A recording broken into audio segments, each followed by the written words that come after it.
شاید یکی از ترسناکترین شکل‌های مرگ مردن در اثر سقوط هواپیما و هلیکوپتر باشه. توی این ویدیو داستان 5 تا از دراماتیک‌ترین سقوط‌های هلیکوپتر و هواپیما در ایران رو می‌بینیم. از اولین سقوط بعد از انقلاب تا سقوط یه بالگرد آمریکایی که رئیس دولت ایران و وزیر خارجه اون رو کشت.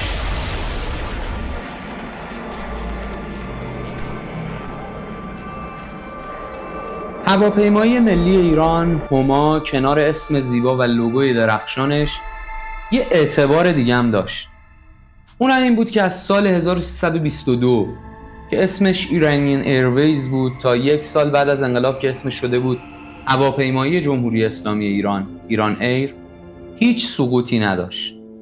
اولین سقوط هما که از قضا اولین سقوط یه هواپیمای مسافربری در خطوط هواپیمایی ایرانی در طول تاریخ بود، 1 بهمن 1358، یعنی کمتر از 1 سال از آغاز انقلاب اتفاق افتاد. یه بوئینگ 727 ساعت 17:40 1 بهمن 58 با 128 تا سرنشین از فرودگاه مشهد بلند میشه به امید اینکه کمتر از 2 ساعت دیگه تو فرودگاه مهرآباد تهران بشینه زمین. از آسمون نیشابور و سبزوار و شاهرود و دامغان میگذره. حالا 1 ساعت و 12 دقیقه از پرواز با نهایت آرامش تموم شده. خلبان با مرکز کنترل پرواز تماس میگیره برای اینکه اجازه طرح ILS بگیره. مرکز کنترل پروازم اجازه کم کردن ارتفاع و نزدیک شدن برای فرود روی باند مهرآباد رو صادر میکنه. اما بعد از اون تماس فقط 19 دقیقه طول میکشه تا اولین سقوط یک هواپیمای مسافربری در تاریخ خطوط هواپیمایی ایرانی رقم بخوره. هواپیما حدود 30 کیلومتری فرودگاه مهرآباد در ارتفاعات ورجین به کوههای لشکرک برخورد میکنه و همه 120 سرنشین اون فوت میکنه. مصطفی چمران که اونو بیشتر با حوادث کردستان در اوایل انقلاب و جنگ ایران و عراق میشناسیم، اون موقع وزیر دفاع ملی بود. یک کمیسیون بررسی سانحه تشکیل میده. 6 نفر از مدیرای سازمان هواپیمایی و مسئولین مراقبت پرواز مهرآباد به اتهام قتل شبه عمد محاکمه، دستگیر و تحویل زندان قصر میشن. تو بیانیه کمیسیون بررسی سانحه نوشته شده بود انقلاب اسلامی ایران نمیتواند در سرنوشت انسانها بی‌طرف باشد و از ذره‌ای ستم بر حق کسی صرف نظر کند یا حقایق اساسی و ضروری را از مردم پوشیده بدارد. خب اوایل انقلاب بود و هنوز به مفاهیمی مثلا دانستن حق مردم است بین مسئولای مفاهیم معنا داشت. اما حالا نوبت هواپیمای 330، یه اسم ترسناک برای صنعت هوایی ایران. اولین سال از دهه پرماجرای 60، 1 سالی هست که جنگ تمام عیار ایران و عراق شروع شده. 1 بامداد 5 مهر ماه 1360 در یک نبرد 42 ساعته حصر شهر آبادان شکسته میشه و نیروی زمینی ارتش با مشارکت سپاه 150 کیلومتر از خاک اشغال شده ایران رو از ارتش عراق پس میگیره. 2 روز بعد از این پیروزی بزرگ، فرمانده‌های نظامی تو فرودگاه اهواز سوار هرکولس 330 نیروی هوایی ارتش میشن. اهواز رو به مقصد تهران غرق میکنن که برن پیش فرمانده کل نیروهای مسلح یعنی روح الله خمینی تا گزارش پیروزی رو بهش بده. سوار هواپیمایی میشن که 10 سال قبل یعنی 1350 وارد نیروی هوایی ارتش ایران شده بوده. هواپیمایی که قبل از این پرواز شوم 5008 ساعت پرواز موفق داشته و 3434 ساعت هم تعمیر شده بوده. 68 مسافر، 9 خدمه پرواز، 1 ساعت پرواز میکنن بدون مشکل. 50 کیلومتر با تهران فاصله داشتن، روی ارتفاع 11000 پا بودن که خلبان با پایگاه 1 ترابری تماس میگیره. چی میگه؟ میگه برق هواپیما قطع شده و همه موتورها خاموش شده. تصمیم کادر پروازی میشه که فرود اضطراری کنن. یه منطقه بیابونی نزدیک میدون تیر کهریزک. هواپیما با چرخهای نیمه باز با سرعت 150 کیلومتر بر ساعت اون 80 نات به حالت فرود سخت به زمین خاکی میخوره. میچرخه روی بال چپ، میخوره به خاکریز قناتی متروکه. بال چپ میشکافه، بنزین ریزش میکنه و ته بال آتیش میگیره. خیلی زود همه هواپیما دچار حریق میشه و راههای نجات بسته میشه. هواپیما با 3600 لیتر بنزین منفجر میشه. 19 نفر زنده موندن و 58 نفر فوت کردن.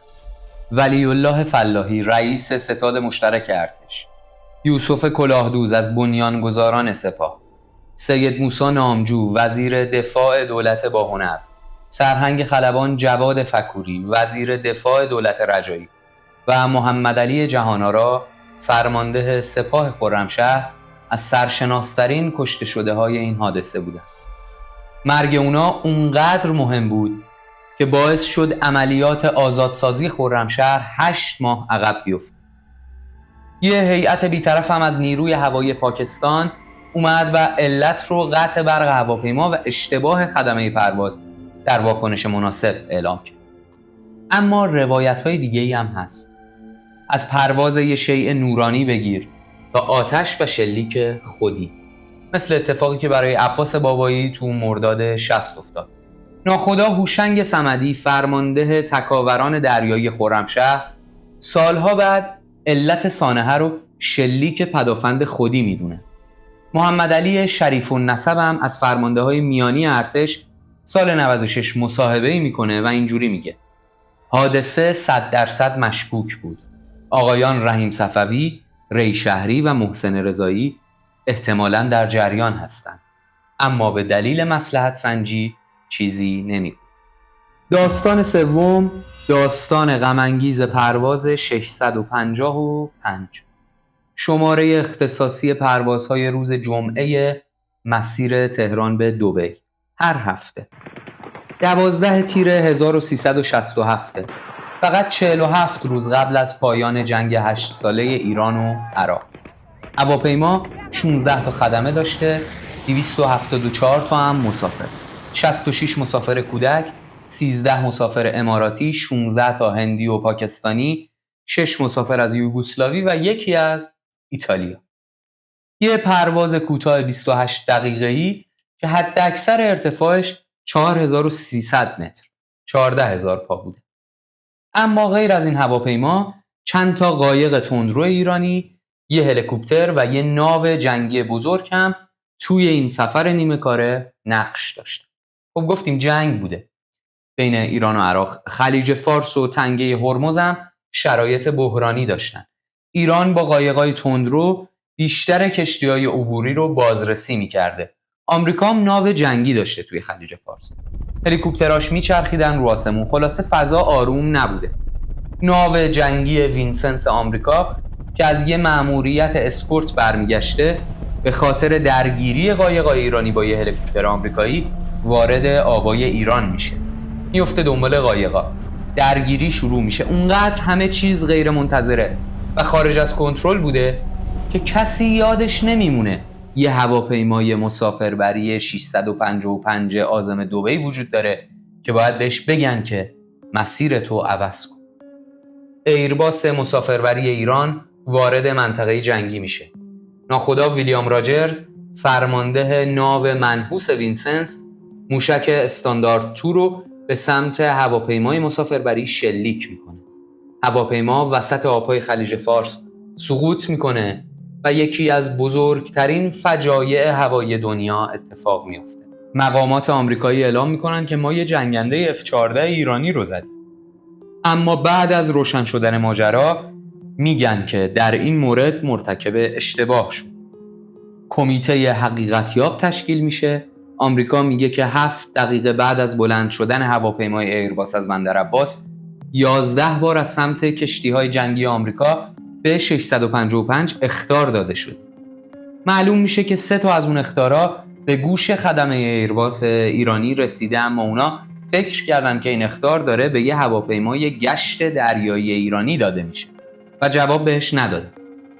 اما گزارش تخصصی ایکائو بعدها از مکالمات داخل ناو وینسنس خبر میگه که یه عده از نظامیای آمریکایی در وینسنس گفتن که بابا جان این هواپیما مسافربریه ها، بعضیاشون داد زدن که هواپیما تجاریه، صبر کنید، شلیک نکنید. اما ویل راجرز، فرمانده وینسنس، دستور شلیک میده. نتیجه مرگ دلخراش همه 290 مسافر از جمله 66 کودک. صحنه‌های دلخراش قرمز رنگ روی آب‌های آبی خلیج فارس از مردم بیگناهی که حتی جسد خیلیاشون هرگز پیدا نشد. ویل راجرز زمان بازنشستگیش مدال لژیون لیاقت رو از دست هوش پدر میگیره. هیچ کدوم از خدمه وینسنس تحت پیگرد قانونی قرار نمیگیرن و دولت آمریکا هم هیچ وقت به طور رسمی عذرخواهی نمیکنه.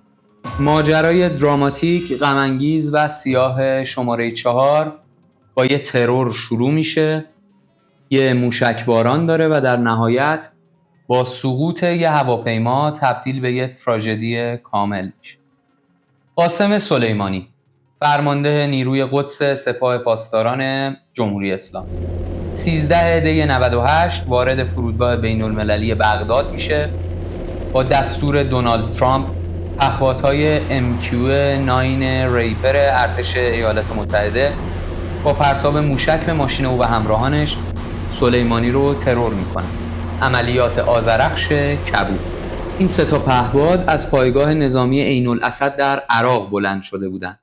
نیروی هوافضای سپاه در پاسخ به این ماجرا 5 روز بعد در همون ساعت با پرتاب چند موشک بالستیک از کرمانشاه به سمت پایگاه عین الاسد تو استان علمبار عراق و یه پایگاه خالی در اربیل جواب عملیات آذرخش کبود رو میده. سایه جنگ سنگین‌تر از همیشه روی منطقه بوده و همه منتظر واکنش دونالد ترامپ بودن. اما درست 5 ساعت بعد فاجعه‌ای رخ میده که همه معادلات رو عوض میکنه.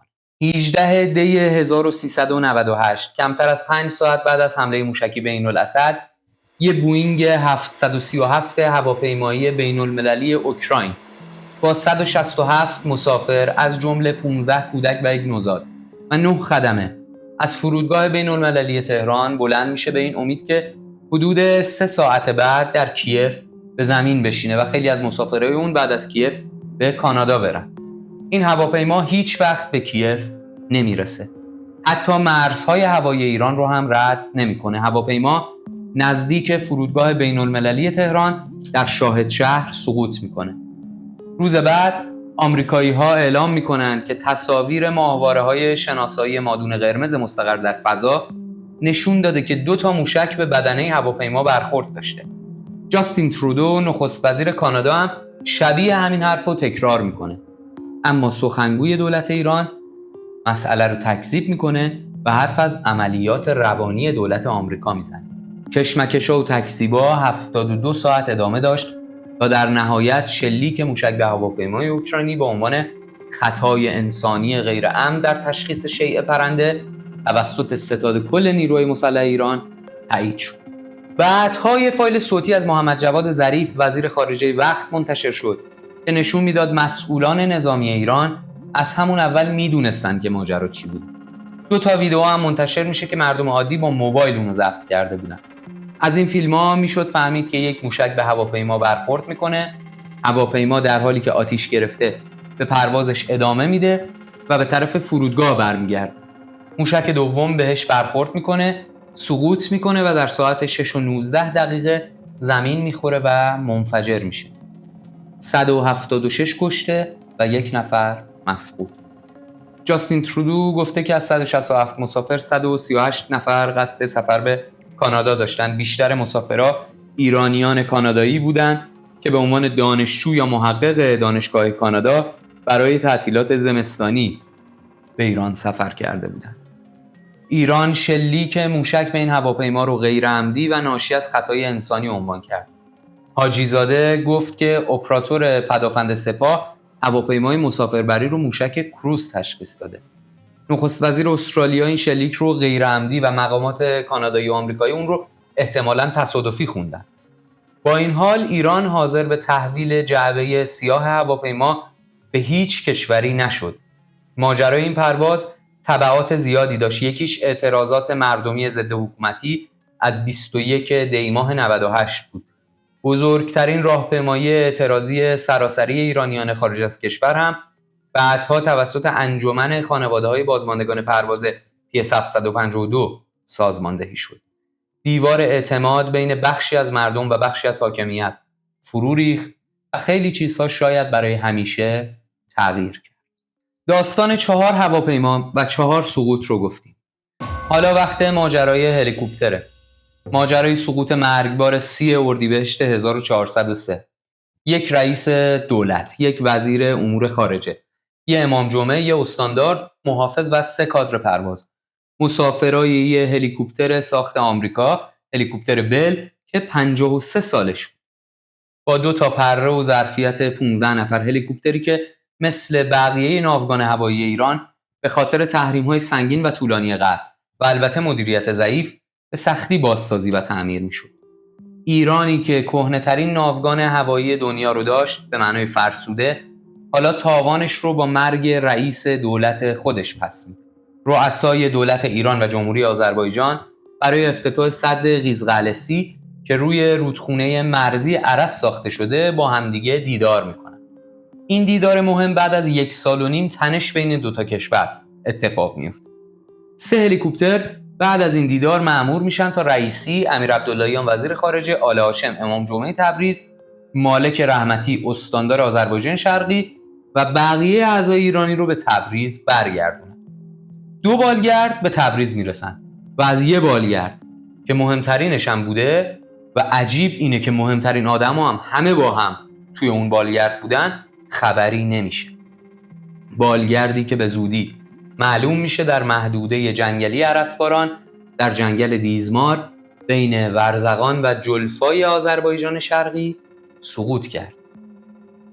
هلال احمر، ارتش، سپاه و دیگران به خاطر شرایط بد آب و هوایی تا حدود 6 صبح روز بعد چیزی پیدا نمی‌کنند. با کمک پهپاد شناسایی دیددرشب و حرارتی کشور ترکیه بالاخره امدادگرا به لاشه هلیکوپتر میرسند.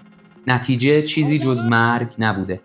مشخص میشه که هلیکوپتر حامل رئیس دولت به کوه برخورد کرده. بخش زیادی از هلیکوپتر سوخته و بیشتر اجساد هم در آتش سیاه شد. رهبر ایران مرگ اونها رو شهادتگونه اعلام میکنه. 5 روز عزای عمومی و 1 روز تعطیلی اعلام میشه. حالا کشور بدون رئیس دولته. رئیس دولتی که قرار بود خیلی زود در نشست مجلس خبرگان شرکت کنه و شانسش رو برای ریاست اون مجلس مهم امتحان کنه. رئیس دولتی که بیشتر از 3 سال نتونست روی صندلی ریاست بشینه. رئیس دولتی که مخالفان زیادش در داخل اون رو بیسواد، جلاد، قصاب و جنایتکار میدونستن و طرفدارانشون رو آیت الله، خادم، زحمتکش، ضد استکبار و مردمی میدونستن. رئیسی با این هلیکوپتر سقوط میکنه و بیشتر از هر چیز دیگه‌ای به ما یادآوری میکنه که ایران نیاز به توسعه واقعی، ارتباط واقعی با جهان، مبارزه واقعی با فساد و بیرون اومدن از این گرداب رو داره. اگر کانال رو سابسکرایب کنید میفهمیم که مخاطبای بیشتری داریم و این به ما برای ساخت ویدیوهای بعدیمون خیلی کمک میکنه. ویدیو رو لایک کنید، البته اگر اون رو دوست داشتید، و لطفاً نظراتتون رو توی بخش کامنت بنویسید.